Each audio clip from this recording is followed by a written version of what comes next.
네, 문재인 정부 출범 이후인 지난 2017년 말 산업부뿐 아니라 국무총리실 산하 연구기관에도 사퇴 종용이 있었다는 의혹이 제기됐습니다.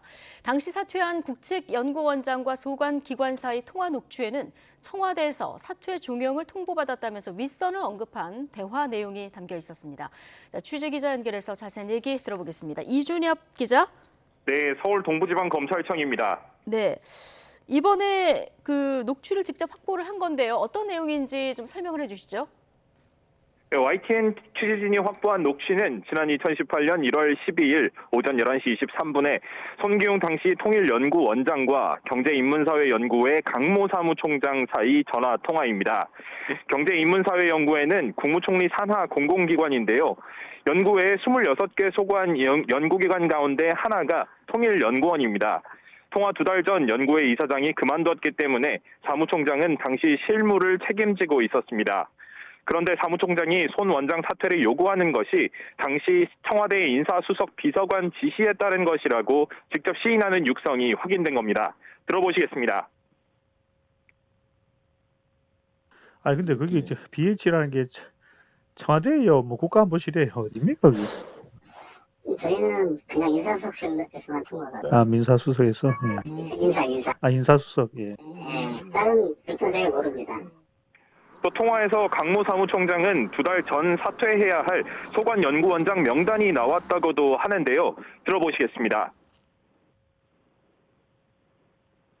12월 말에 3대 기관장 나갈 때 제 이름이 청와대에서 나왔다고 제가 사무총장 이야기 들었는데 그 이상 망설 이유도 없었고. 근데 저도 좀 했던 게 의아했던 게 다른 그냥 이제 지나갔으니까 예. 다른 분들은 이제 그게 11월 초경에 나왔어요. 그 뒤 사무총장은 손 원장 이름은 한 달 뒤에 나와서 충분히 정리할 시간을 주지 못했다며 정부 측 잘못도 있다고 언급하기도 합니다.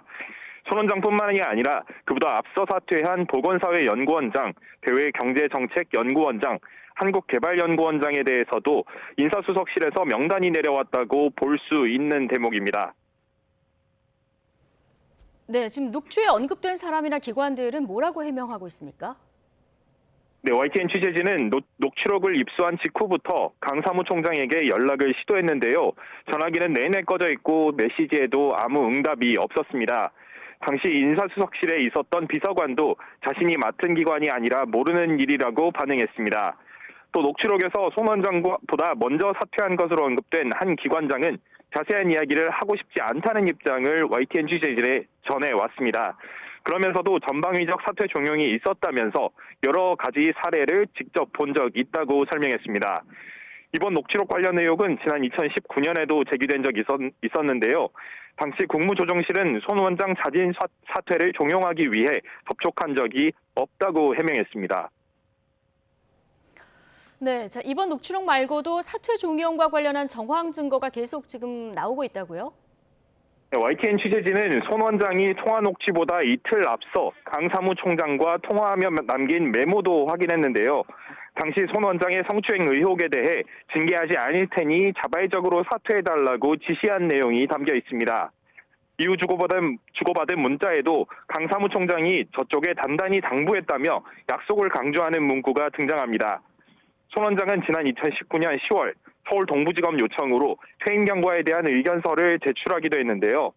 검찰 관계자는 수사력 충원 계획을 묻는 YTN 취재진의 질문에 아직 정해진 것은 없다고 밝혔습니다.